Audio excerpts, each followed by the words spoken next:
In this video, we're going to make an uni dough pizza crust. So the first thing you start with is 3.5 cups of 00 flour.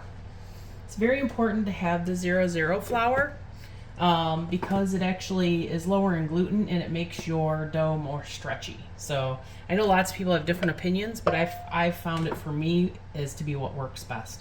And this is a pretty simple recipe. It only has 4 ingredients, so you're going to see it. So 3.5 cups of flour, and then we need a teaspoon of salt, and then you can add salt to the outside as well when you're done with the dough. And then you need a teaspoon and a half of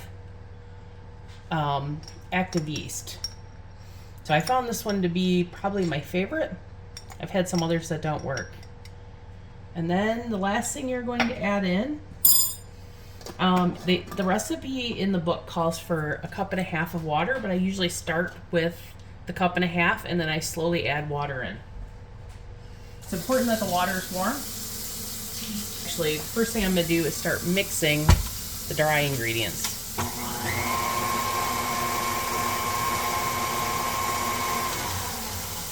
Okay. And then I'll keep that mixing at a lower rate and actually start pouring in the water. So first I'm going to put in the whole cup, and then I do the half.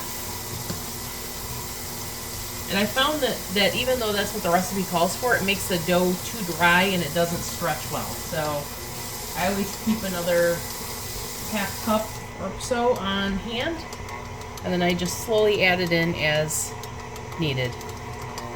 I leave my dough to rise for about 12 hours, so I like it a little bit wetter, I think, than the normal recipe calls for, because I think normally people rise it for 45 minutes and then use it. But I actually found that 12 hours, I do about 4 hours in like a normal air temperature, and then I'll do the rest of the hours actually covered with saran wrap in the fridge.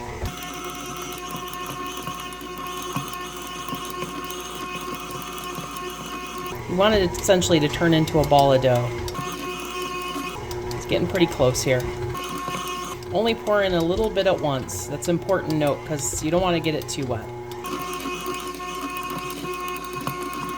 Let's test this and see how it is. And then cover it with saran wrap, and then you basically let it rise for 12 hours.